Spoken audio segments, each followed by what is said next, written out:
local gods. My name is Marco Liu. And I'm James Han. And today we have the special honor of having Eric O on the podcast. Yeah. Content creator, born before 9/11. There we go. So many interesting things we can get into. But for me, as an Orange County guy, I have to ask, are you the original Seaside Bakery dude? Oh my God. Okay, so like the thing about Seaside is the fact that, okay, so the last time I went to Seaside actually was like a junior in high school, just because like, I think you know. Where'd right? you go into high school? Los Angeles High School in Hacienda Heights. Oh, man, that's not OC. Yeah, it's not OC at all. I'm not OC. I'm not OC. People just think I'm OC just because of my vibe, right? Yeah, but I'm like, well, I'm LA, right? But yeah, like I went in high school. I didn't really go back since, and then the whole Seaside thing started happening. Yeah, I never filmed a video there.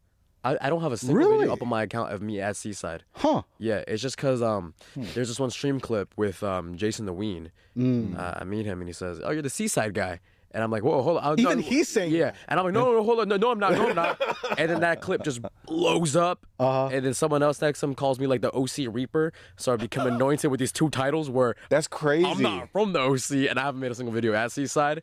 And then I just became the Seaside guy. Yeah, to the point where like my friends would go to raves and like, you know, those big ass totems. Yeah. Like the hashtag Seaside, hashtag OC, hashtag Keshi, hashtag Erico. And I'm like, damn, bro. Off of a mistake. Off of a legit like. Yeah, so it's like actually a huge misconception. That's hilarious. How did that all start? The Seaside things.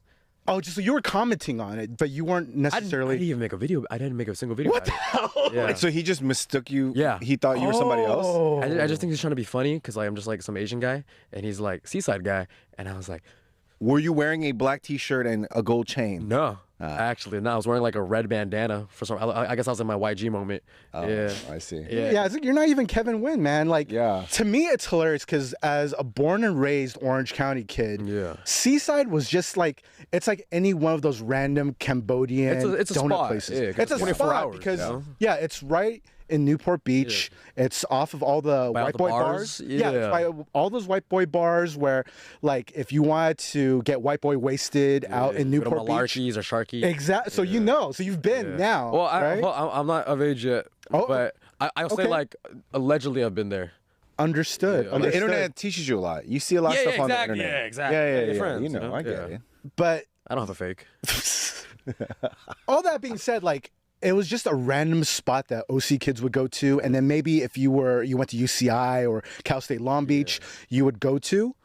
But it blew up because of all this content on TikTok. It became like a temple to Asian American lifestyle. Asian spot, even to like people who aren't even from California. Yeah. Yeah. But what's been true for like at this point decades is it's been a thing for Asian American kids for whatever reason, like after they go drinking or even on like a random date night, it's like I'll show you a spot. And it's taking a girl to Seaside Bakery, getting the Thai tea, getting a ham and cheese jalapeno croissant, some donuts, like, and then you walk it's a over vibe. to the pier. Yeah, exactly. Yeah. So The pier's right there. Yeah. I still haven't been to Seaside. You haven't been to Seaside? Not yet. But I live in LA. I live in downtown. It's a trip. It is a bit of a way away.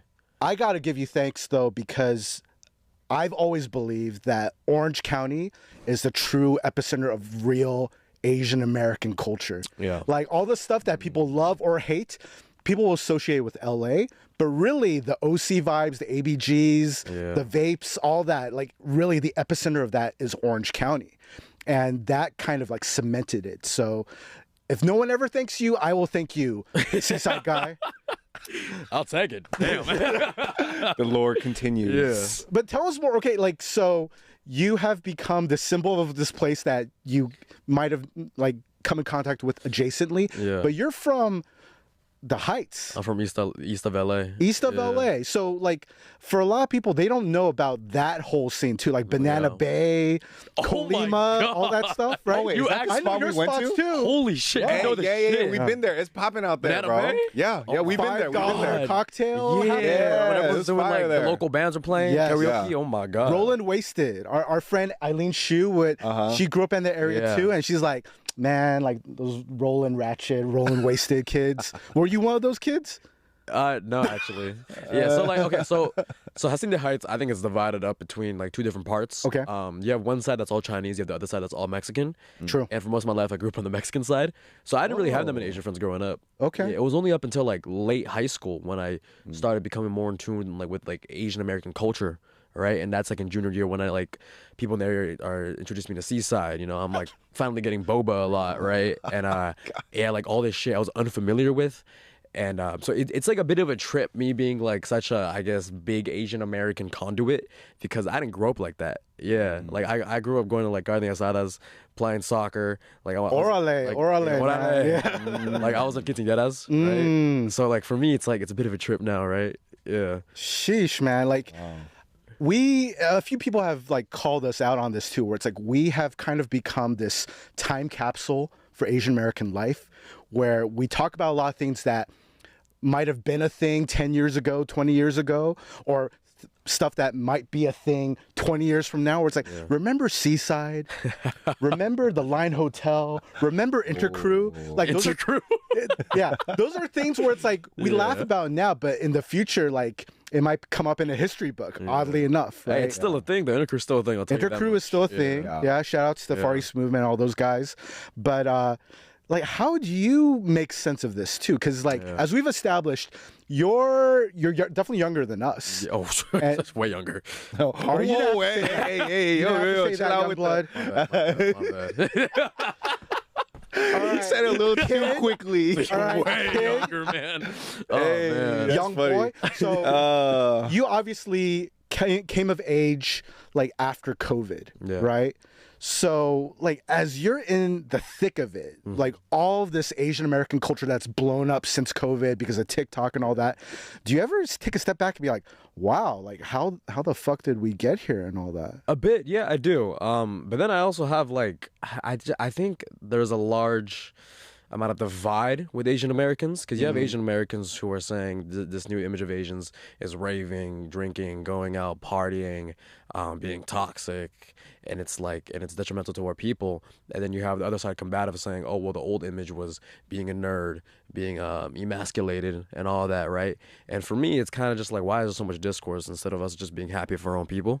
And I think the biggest thing I have that I find an issue with like Asian Americans, the fact that I don't think we'll ever have a uniting role model, just because we always have to find a way to like bring someone down, right? With Simu Liu, he's not woke enough. With someone like Jeremy Lin, oh, he's too Christian, right? And then you have all these people who are saying like, are they Asian enough? Are they American enough? Do they appease to the white people too much? Do they not appease to the white people too much? And I think it stems from a lot of the time, like us as Asian Americans growing up, we always feel the need to compete with one another. Right? It's competition at school. Our parents telling us we got to outwork the other competition. So we can never be too happy, right? We always look at somebody and we're always trying to find a flaw in it. And for me, it's just like, why can't we just be happy that there's an Asian superhero? Why can't we be happy there's Asian comedians out there killing it? There's Asian musicians. There's always a conversation no matter what.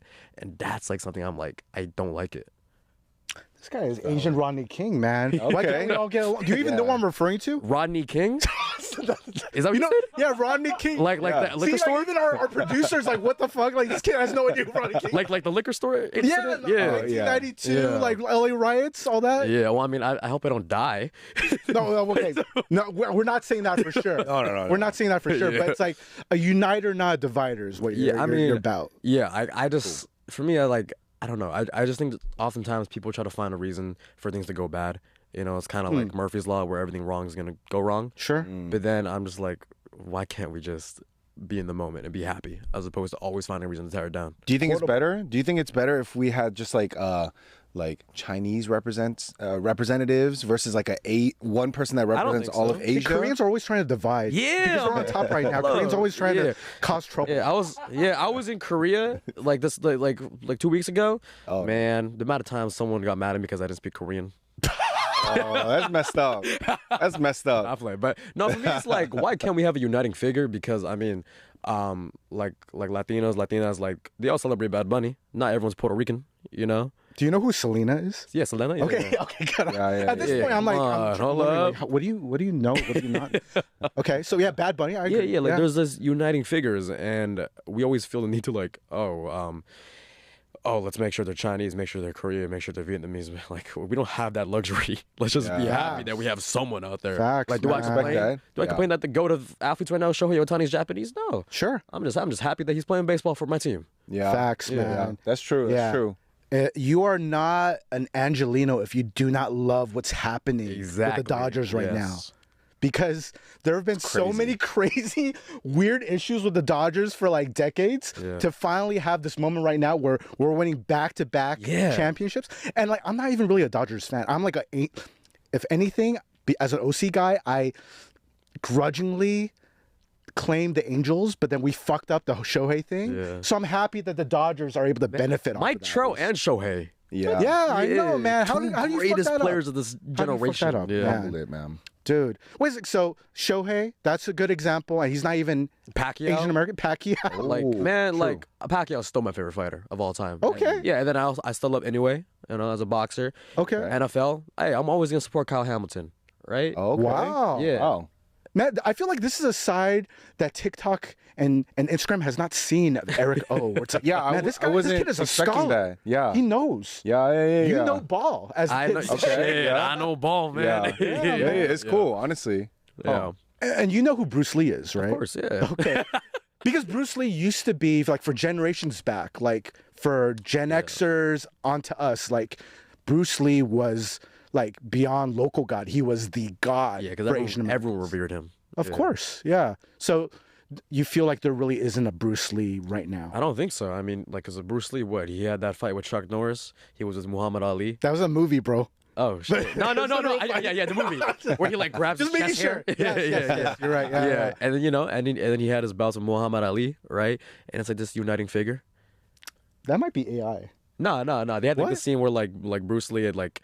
So he like shows off like his karate moves, right? And Muhammad Ali, he's calls himself the dancing master, right? So he's just like punching his fist, he's like blocking them right now, and they have like a mutual respect. Okay, this kid knows ball. Yeah, Kareem and Bruce Lee. Yes, that's a fact. Yeah. So you don't really see someone like that. I think the closest it gets at this current moment is, I mean, you have Simu Liu doing his thing, right? But then people always try to bring him down. So it's like, damn.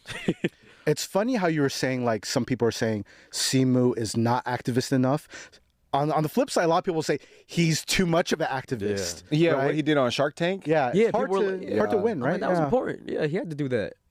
Just calling out the fact that it was like a boba company not run by Asians. It was even just that. They just kind of came to it disrespectfully too. I feel like they weren't really doing it because they want. Like, I feel like they were just catching on to a trendy product. It's kind of like if you see matcha trending, you want to open up a cafe, right? And I think Simu Liu was like, yo, like, you're not actually doing this because you respect like the history of it and you want to cater to the people that enjoy it. For sure. Yeah. We're gonna get into so much social commentary because, like, I'm actually very impressed at how much you know, both locally and nationally and globally, in regards to context and like Asians' place in it. Your own personal background. Yeah. I don't encounter the last name O a lot. I think there's like the Korean O, which is usually spelled O-H. Yeah. And then for Chinese people, it's like if you know Jin the MC, his last name is O-Yang. Oh, yeah. But your last name is O. So, like, what's your specific background getting more into, like, growing up in Hacienda and your family? Sure. Well, I'm Chinese, Southern Chinese, so I speak Cantonese. Nice. I'm from a small city called Toyson. You're from Toyson? Yeah, Toyson. Yeah. Okay. Were you born there? No, I was born in America. Your folks are from Toyson. Yeah, so my sister, my mom, and my dad, they all born and raised in Toyson, right? Holy. Yeah, but like Toyson, even though it is small, it is cool because like the Taishanese were the first people to come to America. Yeah, they were the first ones in San Francisco. Right? So like when I was in SF Chinatown, I was able to get around pretty easily. You're talking to people in their 70s, 80s, and like they, I understand them. Speaking to them in Toyson, right? Wow. But I grew up in Hacienda Heights. I originally lived in Chinatown, LA, for like first like couple years of my life, but then we moved to Hacienda Heights just because LA Chinatown like wasn't the greatest area ever. It's interesting. I feel like what I always tell people is like Chinatown is the one part of LA where everyone feels like a tourist there. Because Chinatown, as we know it right now, it was built originally as a movie set. Like there was the original Chinatown that got burned down. That's where Union Station is because there was a race riot and they lynched 18 Chinese people. It was like the largest lynching west of the Mississippi. Crazy. Right? Crazy. Like, you only hear about like black lynchings, but they lynched Chinese people, like 18 Chinese people back in 1871, right? And then they rebuilt Chinatown where it currently is. And the reason why there's all the neon signs and all that stuff, it's because it was originally designed to be like a film set. And yeah, it's an interesting spot, right? Because even the gate, even that huge gateway. It's for sure a lot better than when I was a kid. I used to think it was normal coming outside and like people were getting arrested like all over the place. Oh yeah. Yeah, and we're coming Good outside, times. like there was like a car just on fire. And I'm just, I thought it was normal, right? And then I go to like the more suburbs area, and I'm like, oh, it's not normal. I don't really see that many people getting arrested. Yeah, this is nice. Like why is the cop not choking someone out, right? Yeah, okay. Yeah. So you can claim real LA credentials if that's where you claim from. Yeah, I mean, I love LA at the end of the day. I like LA so much more than the Bay. I'm gonna throw some shots at the Bay, just cause like, ooh, hey, I love this kid, man. Hey, come on, I love this kid. Cause like, Mark If I ever have a son, man, I'm gonna name him Eric now. Dude, that's so boring fun. ass name, a different name. Yeah, cause like I think with the Bay, me being in tech, I've had a lot of opportunities and people telling me I need to move to SF, but I'm just like, because they look at LA like people are soft here, right? People like they don't know. They like work-life balance too much. I'm like, what's the point of life if you're only working, right? And I think the people in LA, like, I like it so much because everyone here is so passionate. Everyone here is dreamers. Everyone here also puts in their time. Everyone works so hard. But at the end of the day, people know how to relax as well. That's important. You take the time, go to the beach, go hiking. True. Yeah, that's what's important, right? Yeah. Such eloquence from the I like that. generation. Hey, man, leader of the new school. I know, we dude. like that. We like that, Eric. Trying, man. Yeah. So, as you pointed out, the original like mass migration of Chinese people to America, they're all from Toyson. They're from Toyson, right? And Toyson, in the language is, or in the dialect, I guess, historically has been like a really poor area. Like it's comparable to like the Rust Belt or Appalachia. Yeah. Right. Where it's like this was like the sticks. Yeah. Like for hundreds of years, and there was like famine, and so these folks from Toyson, they came to America because it was so bad where they were from. But have you been back to Toyson, like yourself? Oh, yeah, okay. I went when I was in 8th grade. But yeah, I mean, like my parents, they grew up as like rice farmers. Wow. Yeah, so like it is like it's a very rural area. Like I remember like driving on a road and like there being dips and ups and downs, and I was like, I don't know if this Peugeot was gonna get through it, right? Yeah. Riding a Peugeot through the hood, or like through the. I mean, Peugeot's such a Chinese country. Yeah. And it's just like it was for sure interesting. I will say like when I went to China, and going to Chengdu, going to Beijing, all those places like Taishan was my favorite place. No kidding. Yeah. Wow. And there's a different dialect, not just Cantonese, but there's a specific. There's a subsection, so like it goes like there's Chinese and the Mandarin and Cantonese, and then underneath Cantonese as well is Taishanese. Taishanese. Yeah. Oh, okay. So if you see videos on the internet me speaking Cantonese, everyone in the comments is fucking roasting me because For sure. Cantonese sounds terrible, but it's just like a bit of an accent, a different dialect. Oh. Yeah. There's a chef friend of mine, Chef Johnny, he used to have this restaurant called Pearl River Deli, where he's specialized in like Hainan style chicken, and then he has a new spot now out in East Hollywood, or anyways. So his family's from Toyson, and so he would tell me like growing up, he'd be like, "Why does Grandma speak like Cantonese so weird?" And it's because she was speaking a different dialect, right? Because it's close enough to Cantonese where it's semi mutually intelligible, but it's different enough where it's like. Yeah, I say it's like the same way the French look at French Canadian, Oh, That's okay. It's like to them it sounds gross. Oh, like Drake. Yeah, like Drake. Yeah, Crody. Yeah, Crody. Wow. So, like, it sounds like you've traveled a lot too. So, like, with Korea and China, and you're living this Gen Z Asian American life. Yeah. Where do you see the future? Because I think a big thing that was an issue for Asian Americans when I was a kid and even as an adult is a lot of people were discouraged from speaking their ancestral language. Yeah. Right? Mm-hmm. Don't speak Korean. Don't speak Chinese. And now, like, in the last maybe 10, 15 years, every parent's like, oh, I need to put my kids in Chinese school. Now you get made fun of for not speaking Chinese. Yeah. I mean, for me, like, like my background, right? I graduated high school, and then I was a good student in high school. I had like a 4.55 GPA. Okay, overachiever. Yeah, I was ranked 10, but then I didn't really get into any colleges. Damn, for you to know your rank is insane. Yeah, so I went to community college. Yeah. With those credentials, that's crazy, bro. And then that's actually how I got my start on TikTok, because it wasn't the norm. It was different. Like, because usually you hear community college as like a place where, for people that want another chance or people who aren't sure yet. I already knew. It's just like I didn't get the chance with these. So like I unlocked a whole new subsection of people who related to that because of how competitive college admissions are now. Being like, oh, you're seeing this top students go to community college and rebuild themselves. And that was kind of the narrative I wanted to put out for myself. And then from there, transferred into USC. Oh, fight on. Yeah, you want to go to USC? Yeah, of course. Yeah, oh, shit. Well, I dropped out. I get it, man. Yeah. It can be tough, and also the culture can be overwhelming. It was. And also because I was paying for my own tuition every single month. Oh, and okay. Yeah, Yikes. it was tough. Yeah, I remember. $75,000 now. Yeah, so it was. I was paying $48,000 a year, so my monthly tuition bill was $4,400. And it was tough on top of rent. Yeah, that's a car payment, man. Dude, it was 4 cars. Yeah. And so like I didn't even get to enjoy my first semester because I was just trying to create as much content as possible, trying to make my way up. Yeah. And then I took like a break for a gap semester, and then during that gap semester, I came on to a startup, and then I just decided to drop out of school. Yeah. Oh, nice. Okay. Go make some money. Yeah, but I've recently stepped down from the startup to start my own thing. Oh. Okay. Well, tell us more about that, because like I think most people know you as a content creator. Yeah. But what is the entrepreneurship, Eric? Yeah, I don't really put it out there because it's funny because I don't want to seem too successful on the internet. You don't want your ops to be like this motherfucker. That, and also I want to still appear relatable. Okay. Yeah. Oh, I see. Yeah. You want to relate to the common people. To the college students that like that like are still working on getting into their career. Got it. Since I'm already in it now, it's like, oh, I can't, I don't want to like, talk about it too much. But yeah, I just started like a new consulting firm. Right now we're servicing a couple clients, right? So it's a pretty private thing, so I don't need to advertise it since it's just us going to the clients directly, right? Nice. But yeah, it's a lot of fucking work, but it's been fun. Yeah, it's been really fun. Can you, I know you don't want to get into too much details, but like what type of consulting, right? Because for people that have a business background, a lot of people shit on consultants because they're like, you pay consultants for sending you like spreadsheets and be like, what do you think? It's like, good, bad, I don't know, right? So what kind of consulting? Our consultancy is like very hands-on. We actually come in and build up your marketing campaign. We come in and build your distribution program, your infrastructure, your briefings.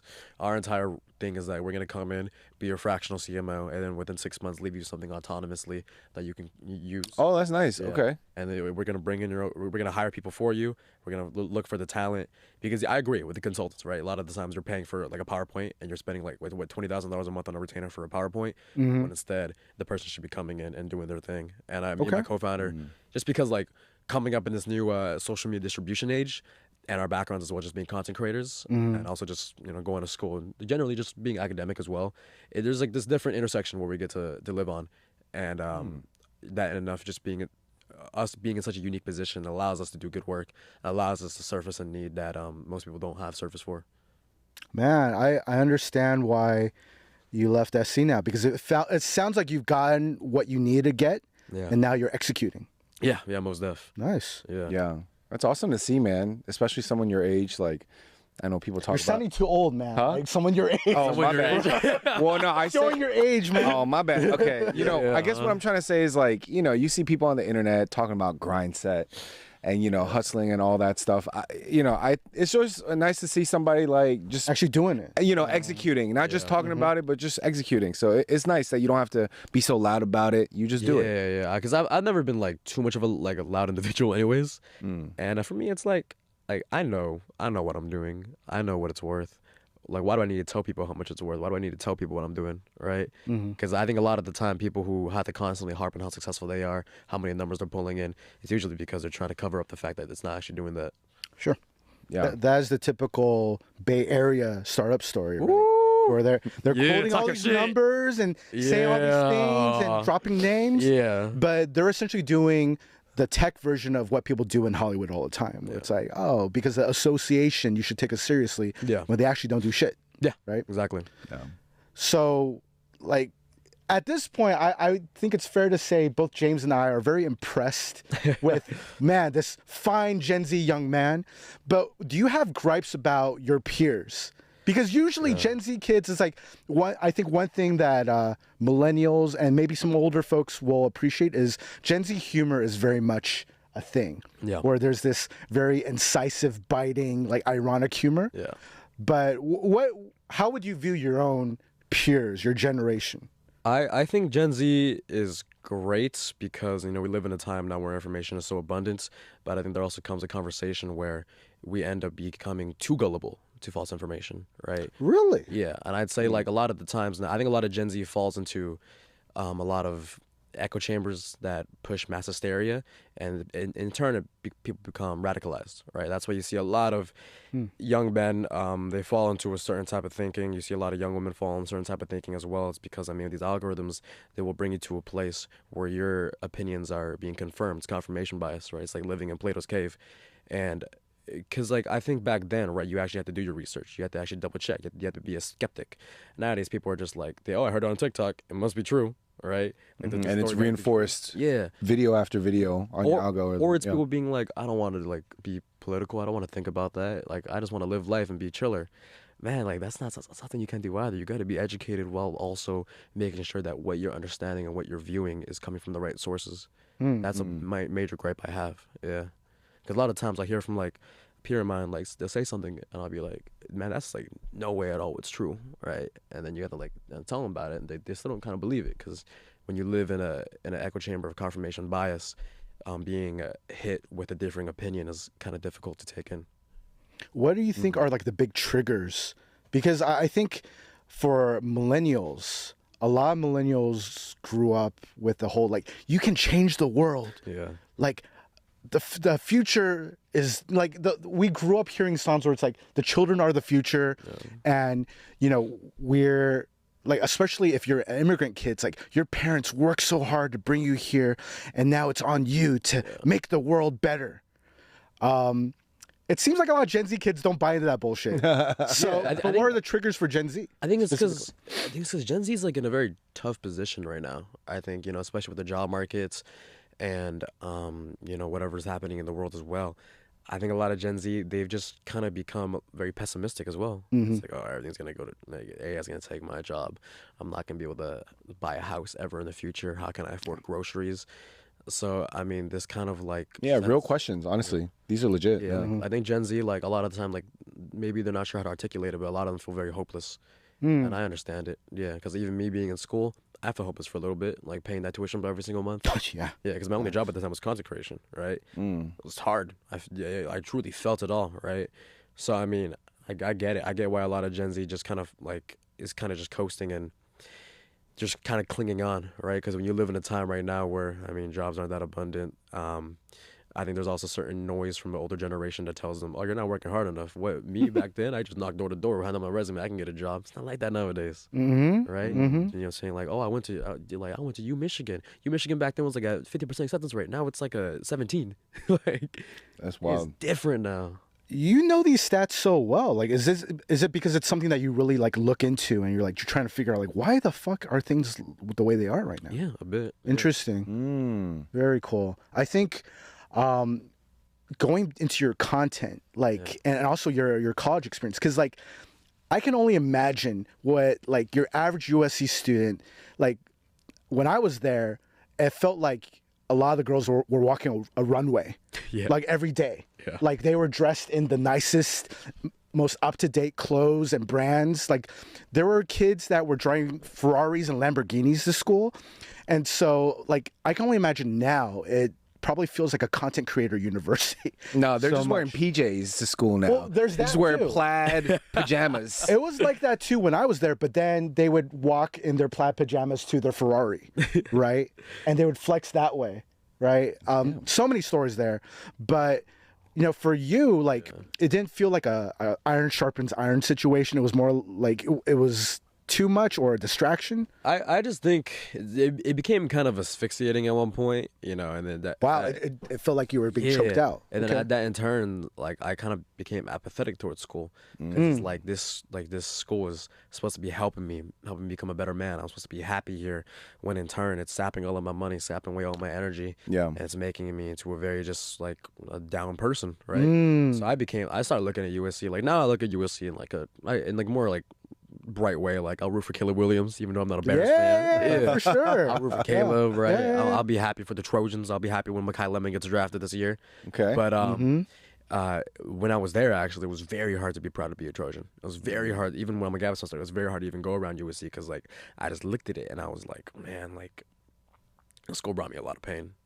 Yeah, a lot of weight that came with it, you know. And like I think my peers as well. Like I never put any of that burden on them, because I mean, how can I expect someone to understand my situation when they haven't lived the same life?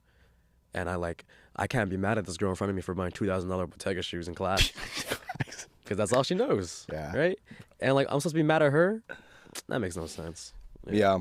It's been like that for decades. I shit you not, because like, I know even people that were like 10 years older than me, where their friends, their hobby was not collecting sneakers, it was collecting Louis bags, right? And that's a very common story. That's crazy, bro. Right? Yeah. But like, coming from the Toyson background, the Hacienda Heights, like blue collar, I appreciate the hustle, man. Yeah, most def. So into your current content creation, what do you like to focus on, especially because you have so many different things going on? Yeah. Nowadays, content's become very hard to focus on. For sure, seeing like a decline in my growth. It makes sense, you know, just being so focused on other things. But yeah, I mean, I'll try to like comment on like social situations, try to comment on like some things happening in the Asian American community. I think as I realized that, yeah, I love comedy. I love stand-up comedy, right? I love like being entertaining and whatnot. But as I grow older, my audience will grow older as well, and I need to find my place within the industry, find my place within the game, and I can only find my place and pave my own way if I can actually distill something that people can take and sit with, right? The only way I can truly become someone, because I think a lot of time content creators, they're more of just like, you see their videos and it's cool, but you don't really see them as a person, see them as a personality, whereas opposed to, you know, classic celebrities in Hollywood, we know who they are, we know what they're doing, even though we don't have to see them every single day. We know we know who DiCaprio is, right? But he's not posting a TikTok every single day. So that in turn, like, it shows the mass distribution doesn't really create a following most of the time, right? Because you need to have something behind it. You need to have personality. You need to have something that has the people thinking about you even when they're clicking off your video. And you know, I look at Seaside, I'm like, it's kind of funny now, but yeah, I guess that in turn like has helped me become more of a figure, because I've become like stamped into the cultural identity of Asian Americans, which is very interesting. Yeah. But now, yeah, I kind of just trying to commentate on what works best. I'm just still trying to figure it out. But yeah, maybe it even turns into some type of political commentary, social commentary, which I'd be more than happy to do. Wow. Don't people like for social commentary? I feel like people have been using like cringe content or like brain rot to like try to get some of that through, like a bit. Yeah, I feel do you think you'd use that? I feel like a lot of that waters down the point. Yeah, waters down the message. Yeah. Yeah. That's such an interesting self-aware way of looking at it, because at like to a certain extent, the Seaside stuff is kind of like, it feels very, very much in the moment, where it's like, why should people across the country or even around the world be like, who cares about this random little bakery in Newport Beach where like all these ABGs and people trying to get ABGs, try it like and go there, but it's become a springboard for you. Like you're talking about like maybe even political commentary or social commentary. What like lights your fire right now? What gets you really going? I think right now is just trying to keep people the most informed as possible, and also I think just being accepting. I think a lot of the time, I think a lot right now on social media, there's a lot of negativity sometimes. I think especially with like this new like black pill looks maxing content that's been coming out recently. I don't know. Wait, what? I have no idea. I know looks maxing, but what's explain all this? So black pill. So black pill is pretty much telling men that they're forever doomed because they're not tall enough, they're not handsome enough. Society is based upon physical attraction. So these men like they fall into things like just like this, like they call it. I don't know if it's real or not, but I know one guy says he does it. It's called bone smashing, where they smash their jaw into a jawline, so the bones, when it breaks and then they regrow, it becomes sharper. What? Yeah, it's fucking ridiculous, right? I'm like, at that point, man, just take out a loan and get the fucking jaw surgery. Just get some surgery, bro. Yeah, get some implants, man. Don't be doing all that. Yeah. Damn. So they're mutilating themselves? Yeah, self-mutilation's a big thing. Yeah. And oh my God. Yeah, and I don't know, for me it's kind of just like, I don't know, it's pretty toxic, right? I think especially, I'll say, holy shit. It's terrible, yeah. And I don't know, I kind of just, I want to put some positivity out there into the world as opposed to anything else. I mean, like right now, it's very hard to like think about content when the business is going right now, and it's just like it's so tiring. But yeah, I don't know. I think I just want to eventually put out content there that's going to help people, or maybe not even help people, maybe like start a conversation. Because for me as well, like I don't really mind pissing people off. Okay. Yeah. Oh, damn. All right. Well, I mean, we'll get back to that, but it's like when we were younger, we had like the dregs of the internet was 4chan. But it feels like it's the norm now. Like it feels like it's spilled out like seriously. So black pilling is like a more extreme version of red pill. It's like the red pillers have literally lost all hope. Yeah. And they're just like literally fucking themselves up now. Yeah. I mean, dude, there's something called rope maxing where do I want to know what is that hanging yourself? Yeah. Are you serious? They tell like these men who like it's over for you. You should just rope max. Oh my God! Just a fancier way to say kill yourself. You caught up on that really fast though. I mean, I don't know. What else could rope maxing be? Right? Yeah, like I don't know what that means. Tying their arms and be skinnier. Shit. Oh my God. Nah, bro, dude, Nah, it's terrible. You know what's so interesting about the internet, and like it breaks my heart because I mean I understand why red pill became a thing because like young men, like boys are looking for role models, someone to tell them, hey, this is it, this is not, and like the black pill ideology, it breaks my heart because you know, like it don't matter the cards that you've been given in life. There is always a way. Yeah, you just gotta to like Rubik's cube your way to find yourself, you know, somebody if that's what you want, or self-fulfillment. There's always ways to do it, and black pill is so fatalistic. It's so hopeless. It breaks my heart. No, yeah, I'd say like, man, like you gotta make the most that we were dealing with, you know. Like I wish I could play basketball, but I'm 5'8", so shit. Yeah. Move on, you know. Yeah, you got to build a little personality. Yeah, you know? Exactly. Have a little humor. Get some swag in you. Yeah, right. Yeah. Take out a loan, get a Rolex. Okay. All right. Bet. Yeah, there we go. Okay. The game set before you is not the game you have to play. A lot of times you have to create your own game, right? And create your own conditions to excel and succeed. But going back to the whole, like, you don't mind pissing people off. Can you give us a little taste of what that means from your perspective? Yeah, I mean, I've just kind of like, you know, like for me, like fence sitting, I get fence sitting because you want to maintain a good audience and whatnot. But I mean, I'm not really too afraid sometimes to take a side clearly on the internet. Like I've said before as well, like I think it's a bit unfair to constantly demonize like Asian women for having white boyfriends, and a lot of Asian. Oh, what'd they call it? The Oxford study. Oxford study. And a lot of Asian men didn't like that, and I'm like, y'all's reactions is exactly why maybe the shift isn't happening. Like I get it. Yeah, like Asian men are historically emasculated. Western culture has probably shaped a lot of young girls' minds to not look at Asian men as attractive. Correct. You sitting here and being upset and calling calling Asian women terrible for liking white men. That's not helping nothing. Facts. Yeah, why not work on yourself? Yeah. It's all around the west side. Just go to west side of LA. It's coming, bro. Here we go. It just is. Yeah. Just stay on the east side then. I don't know. Like just stay in SGV, stay in OC. Facts. Yeah, stay in San Jose. Yeah. You're calling out all the hoods at this point.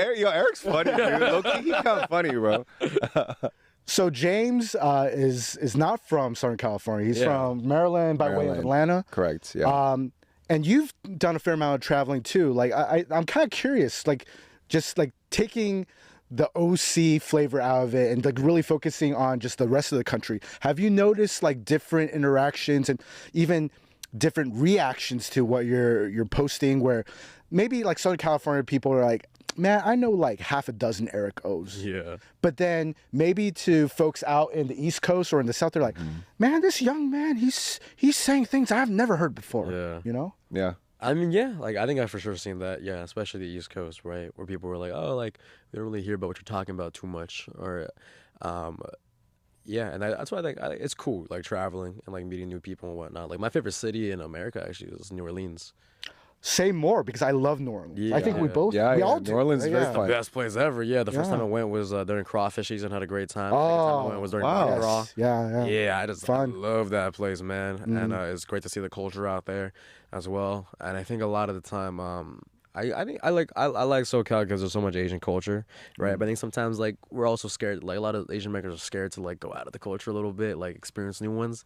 And I'm like, hey, like a lot of stuff is beautiful out there, man. You gotta enjoy it. You gotta go on the French Quarters, go listen to some jazz, have a po' boy, right? You gotta head to East LA, get yourself some King Taco. Okay. Right? Yeah, you know. All right. Beautiful things that everyone can enjoy. Yeah, and I'd say the reaction, it's like sometimes like, oh, like I've never heard of this before, right? I think I said the word ABG to somebody in New York, like it was like a Latino woman and like her mom, and they're like, what is that? like what? And I just had to give them game on what an ABG is. Yeah. It's like, oh, I know ABGs. Like were they like, oh, that makes sense. Yeah, exactly. Yeah. I think it's so funny that you bring up New Orleans because it might kind of triangulate on something that inadvertently you're touching on with your content. It's that like a lot of Asian Americans, especially East Asians, they don't seem like they know how to enjoy life. Yeah. Really like kind of like stop and smell the roses, eat that po' boy, and like all that stuff. Yeah. Do you feel like that's something that you're trying to do with just like even celebrating places like Seaside and talking about Hacienda and all that? Yeah, I'd say like, stop getting out of your own head. Like, you don't need to always be on the internship search. You don't need to be like loving your corporate life, right? I think a lot of the time Asian Americans, like even especially ones at the top schools, and you ask them, what's the dream? What do you want to be in 2 or 3 years? They're like, oh, I want to be in a big skybox in New York City working 100 hours a week. Like, That's the dream? Yeah, I'm like, there's more than that, right? More like for me, like, I work a lot, but I love what I do. That's the difference. Yeah. Right? Like, like I wake up at 6 a.m., I start working, I go to sleep at like 10 to 11. I worked the entire Open day. Saratoga bottles and wash your bottle. Exactly. There we go. Yeah. Yeah, I have a wooden cutting board with a raw egg on it. Oh, sick. Nice. Kiwi on that. Nice. Yeah. Choice. Yeah. Okay. But I love what I do. That's the difference, And for me, I love traveling just because how much you can experience. Like in Korea, I had a great time. Like Korea's fantastic. Yeah, really fucking cold over there though. But Yeah. Right now, yeah. Like Dude, I would not advise going right now. Never owned a scarf in my life. Bought 3 scarves over there, man. Oh, Bro, shit. You need to cover your cheeks, your face. Yeah, It's man. cold, I was bro. walking around like a Dune character, bro. My whole entire head was wrapped up. Yeah. Lisan Al Gaib, right? Yeah. Oh my gosh. So speaking of Korea, what do you enjoy about being like an Asian American, being out there? Like besides the cold and all that, like what are things that you really like sink your teeth into when you're in Seoul or other parts of Korea? Man, I think I really like how accessible everything is over there. And I think there's a big obviously growing up Asian house, that whole like respect thing is still there as well. True. And like Koreans especially, they're like a bit more conservative. They have to like bow, like hand things with 2 hands. And for me, I was looking around at it, and I was like, yeah, none of the men are wearing like earrings as well. It's very conservative over there. And I'm like, damn, I'm kind of like, I like being here because like it kind of reminds me too, like I love the culture I grew up in. I love the place where I'm from, where I get to be myself, I get to be expressive, right? Like in Korea, like no one's talking on their cell phone on speaker. You go to an American restaurant, everyone's on FaceTime with their homie. Yeah, it's true. Yeah. But for me as well, it's like kind of just like being myself over there. I like seeing the reaction because it's like a little bit different, right? I remember like the store clerk was like, oh, can you go like check your stuff in over there, like, and I'll hold her clothes for you. And I left for a little bit. It took a while, and I came back, and I was like, yeah, I'm back. And she was just like dying laughing, right? Doesn't see that every day. Yeah, right? exactly. And then like this perfume lady, she was making my stuff, and I was like, "Ooh, that smells good." And she was like, "What?" Dying laughing. I'm dead, bro. So I just like love like mixing in like whatever. This boy's walking around like this. Yeah, I'm just like, yeah, guys, I'm like doing the shadur. It's just funny to do things over there they don't see too often. I love that because it's some 2 different cultures interacting and mixing. Even though I may look like them, we didn't grow up the same. We don't behave the same. Yeah. Oh, one thing I was gonna ask earlier, but I just remembered because I forgot. Like, what's like one of your favorite like slang or lingo that you just been noticing your peers use, or like recently things that you see on the internet? Because Gen Z lingo, that's like always like a hot, interesting topic online. I really like you ate that. Oh, yeah. Okay. I think it just makes sense. Yeah, you ate that. I'm like, dude, yeah, I ate that. That makes sense. Yeah. It's confident, it's subtle, and exactly. if you know, you know. Yeah. I mean, do y'all know about the 6'7" stuff? Yes, we do. It's great, right? It's fantastic, right? Totes. Do you know my favorite hobby? I love going out in the street and I like see parents with their kids. I just start like doing this to the kid, overstimulating the kid. Oh my god! And the parents just like, oh, like that. It's the groan, like, oh god, not you. It's like winding up like one of those like the juke boxes. Yeah, they just jumping around. And then just like 6'7". Oh my. Even it's funny though. There's so many situations where you end up saying 6'7", and in my mind I'm like, oh god, 6'7", it's just part of our language. Yes. Yeah, it's like I remember. Oh my god, this is terrible. So like. What's the score? No, I was talking to like an older person. They're talking about one of the friends, and he was like, "Oh yeah, my friend's wife. She passed away like 6 or 7 years ago." I had the hardest lock-in of all time. I was like, you look in my eyes. I was like, Yeah, I Bad. the hardest lock Oh, in that's my bad. life. Dude. Yeah. Oh, man. no. It's like That's really bad. it's a, yeah. You're like sweating, bro. Have y'all seen that Ariana Grande interview with Adam Sandler when Adam Sandler says 6'7"? Ariana Grande's like, No, I didn't see that one. yeah. That's She like so has like the funny. most locked in eyes. And Sandler didn't clock it out. No, He was just yeah, like, yeah. Oh my god. Yeah, he just kept talking like he's just like, yeah, it's like Man. Ariana, like I made it like 6 or 7 years ago. Ariana's just like like that. Oh my god, Yeah. dude! One of my favorite slang that's come out of Gen Z is Riz. Actually, Oh, Riz. yeah. It's actually not just because it's fun to say. I think etymology wise, it comes from an actual like a word, Yeah. charisma, Yeah. and I thought it was so clever. That's how slang and nicknames are made. You know, very like true. from words, and then you just iterate it into some sort of like code word that just people. What in was the most popular slang back in like the 70s? Was it this motherfucker. Yo, This motherfucker. Get the fuck off the podcast, man. Hey, yo, John, you joining in? No, yeah, like back, Do I have a favorite slang? I don't know. Just like I'm freaking Arnold fisting the whole No, time. no, no. Yeah, Hey, fun. I don't know if children know this, the kids, but ratchet used to mean a gun. Yo, yeah. Yeah. What? Yeah, bro. East Coast? I mean, maybe it's the I've East never, Coast. like- What? You ever heard of I don't know, like, John. Back me up on this. Ever heard of like a rap song? Oh, like yeah, he gets Put a caught- ratchet. I have a ratchet in the get trunk. caught with the ratchet. Yeah. Interesting. I mean, Oh, like, okay. out here, like, we would call it like a gat. Yeah. Or, like, Oh, gat still existed. I mean, there's a lot of names for guns. Burner, but yeah. heater. Yeah. Yeah, facts. I said the word ratchet in London, and the hotel concierge was like, "You're from LA, aren't you?" And I was like, "How'd you know?" And she's like, "Only people from LA say ratchet." Yeah. I don't Not in know. New York. Nah, dude, it's Yeah, I feel like people it's in on the New York. internet. Yeah. People who are on the internet. This person was clearly a boomer, so like, And I was just like, yeah, because I was just like, oh, that's kind of ratchet. And she was like, what? It's like, you're for sure from LA. oh, interesting. Well, were they white? Yeah. Okay. Nothing more can be said. It's chill. Anyways, That's cool.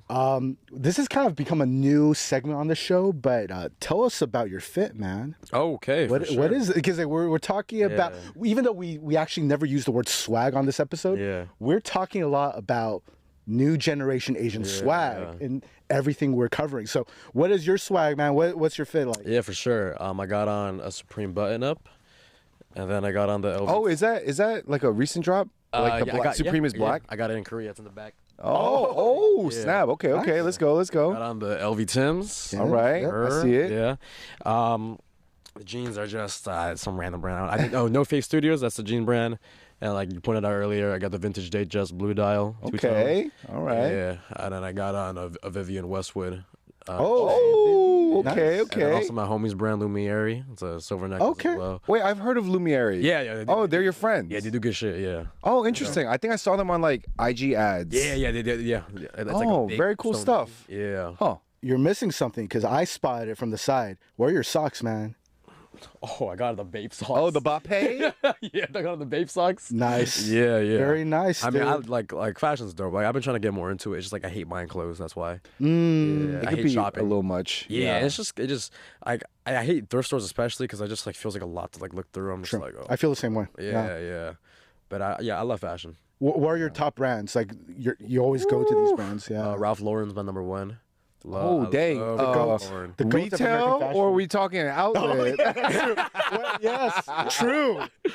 Oh no, we talking I about know. Purple label. He's talking about purple label. We're talking Okay, about I that see. classic Ralph Lauren. There we go. Okay. Respect. Ralph Lauren's great. Man, I really like Cortez right now. Oh, Cortez is dope. you've gotten some of their drops? Yeah. Oh, interesting. Did you go to their I think it was in New York. They were doing like a jacket swap. Oh no, I didn't.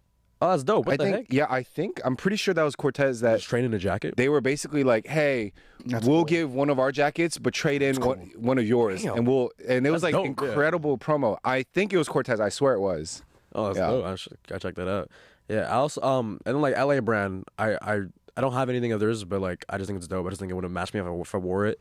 Whole lot of cough syrup.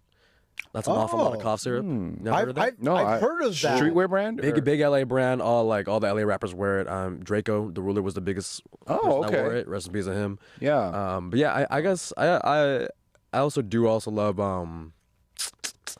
Damn, you guys really put me on the spot right now. I mean, Supreme's dope. I do wear like a good amount of Classic. Supreme. I love Yeah, Supreme. Supreme's dope, yeah. Yeah. But I be wearing aloe.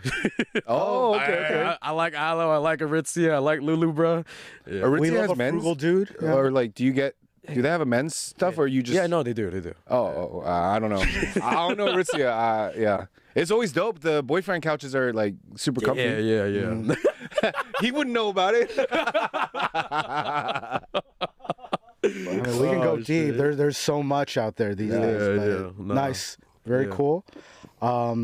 Man, I feel like we need to have you back like on the regular just to get updates on what we should know. I know, right? As geriatrics at this point, apparently, I guess. dude. Oh, man, Old dudes yeah. over here. The baby boomers, yeah. Oh, yes. Emphasis on baby. But before we kick you off the show, we do have a gift for you. Oh shit! Shoes. Oh my god! Hold up. So Thank you guys. These are from 1587 Sneakers. They are a New York-based brand. They have, they're Asian American run, and they have these exclusive AP87 Italian leather shoes. We'll find out what your specific size is. This is Yeah. the studio pair. But yeah, man. No, this is dope. Yeah. Oh shit. Yeah. I don't have a pair of shoes like these. Oh, Awesome. perfect. Yeah. No, these are Oh. dope. You need a white sneaker in Olay. Yeah, very versatile. And I've never had plain white AF ones. Okay. Okay. Well, these are so better. this will be, it's a slightly different silhouette, Yeah. but you could definitely, A bit like alludes to classic, like formal common look. projects, Stan Smiths. They're Yeah. dope. Yeah. Shout out 1587 then. For sure. And if you guys want to get your own pair, go to 1587sneakers.com and use the code GODZ20 to get 20% off your own pair of shoes and be styling like this young man right here. But before we really wrap up, we always end the show with 3 questions. Okay. First one, who do you consider to be your local god? Someone who you think is underrated, who deserves more shine? In the community? Yes. Okay. Because I was gonna say like LeBron. He doesn't need more shine. LeBron, I mean, he got Come enough on, shine, man. He got his own. You see his patch? You Yeah, see how they patch? gave him his Come own on. little Yeah, dude. patch? Yeah, 8 straight finals, the GOAT. Yeah. Okay. A local god that I want people to appreciate. Let's do my boy Nueve Leo. Yeah, he's a rapper. tell us more, yeah. He's a rapper. He's on tour right now. He does great work. Y'all should really check him out. That's the boy. How do you spell his name? Nueve, like the number, and then Leo, Lio, so like 9 side. Yeah, okay. Nueve Leo, Filipino rapper, doing his thing. He's from the IE. I gotta check his stuff out. He's a true Okay. homeboy then. Yeah, there we go. okay. Yeah. All right. Nice. He does great shit. Yeah. Uh-huh. Wow. Okay. Second question. What's like your favorite restaurant in the whole world? Ooh. Okay. My And favorite- what's your order, man? Okay, there we go. Okay, there's this restaurant called Chengdu Taste. Yeah. Oh, Yeah, okay. there we go. Okay. Yeah, because my family, we only eat Sichuan food, pretty much. Interesting. Yeah. So and their toothpick human lamb is the greatest toothpick human lamb. Wow. Yeah. Like we actually ate Sichuan food in Chengdu, China, and my parents, with their Asian ass, they even said Chengdu Taste is better. Wow. No way. Well, we've gone because that is my favorite Sichuan restaurant in Southern California. Best, yeah. And it started the whole Sichuan craze, not just in Southern California, but the whole country. Yeah. Because Sichuan food, like people had a vague understanding of what it was before. But when Chengdu Taste blew up, man, they were opening up in Houston and Vegas and Honolulu. Like, I mean, the only blew person up. that was really putting on Sichuan food was Anthony Bourdain. Facts. Yeah. Rest in peace. Yeah, rest in peace to rest in him. peace. Yeah. And final question. What's like your favorite album of all time? Oh, One that you keep going back to? damn. Oh shit, can I say multiple? Yeah. Sure. Yeah. Confessions by Usher is one of them. Okay. Yeah. Okay. Very nice. I'll also do The Life of Pablo, Kanye. Solid. I'll Man, do this is like our son. I know, dude. Yo, nephew. This is our nephew. I'll do Still Brazy, YG. Okay. And then YG's more of a. I noticed YG is super heavy. Like people on the West Coast Yeah, we are listening to him since Yeah. like middle school, high school. Man, But like, dude, I love YG. I'll throw in like some more like classic albums. Michael Jackson, Thriller. Yeah, Michael Jackson, Thriller. from back in the 50s, right? Yeah, back in the 50s. Yeah. yeah. And then back in the 90s, Amy Winehouse, Frank. Okay. Oh, nice. I guess I'll put an Asian artist in there. Let's do Rich Brian the Sailor. Yeah, it's a great album. Nice. Yeah, Very yeah. nice. Hey, this is a good curation, bro. Yeah. There we I go. respect that. Yeah. Cross time and space. Exactly, Yeah. cross time Yeah. and space. You know what? Yeah, I want to do back in y'all's era. I mean, I even know You Mozart. know, Earth, Wind, and Fire. That's what they were Mozart's- playing around then. like- Mozart. Oh, like- correct. We're, Yeah, we're like- vampires at this point. Yeah, going back yeah, hundreds yeah, of yeah. years. like Chaikovsky's symphony. I don't know. Tchaikovsky. There we go. It's chill. It's, you know. Aretha Franklin. Yeah. Yeah. Civil rights movement. You Yeah, know, we yeah. marched with Martin. Oh, Yeah, nice. yeah. Ray Charles. We were all there during one of his concerts. I held his stuff. I held his jacket while he played. Yeah, what? yeah. Yeah, Elvis, man. Oh, guy. The king. Yeah, The Beach Boys? I bedazzled his outfit. Oh man, y'all were probably there like during like the Wizard, like like the first ever rapper, or like You mean of Oz? yeah, no, I was like, there for Wizard of Oz. like Grandmaster Wizard. That's his name. Yeah. Like Flash? No, Grandmaster yo, Flash? Yeah. You're like shouting out like I'm not some shouting- other organization. Hey, yo. No, I said Yo. Grandmaster. I'm shouting out like a clan dude, member, that's bro. awesome, bro. dude. Oh shit. Grandmaster Wizard. Oh my god. Wait, that's funny. I'm sorry. I wrote That's a paper legit about you funny. back in the day. Sorry, bro. Hey. Oh shit. All right. So before we get your disrespectful ass off the show, if people don't know who Eric O is and want to learn more about you, how can they find you online? Eric on every platform. Eric, go to my Instagram mainly though. Yeah, ERIC. Last name's OU, and you'll find me. All right. So if you want to learn more about this young blood, Eric O, if you like what we're doing here on Local Gods, like, subscribe, follow us on, TikTok, Instagram, Facebook even, Oh, God. YouTube, Spotify, Apple Podcasts. It's all there. It's all there. It's all there. It's all there. MySpace. Yeah. For MySpace, this guy. We know right. about MySpace. Nothing. It's a legend. It's a legend at this point. Join us next week for the next Local Gods. Peace. Peace, y'all.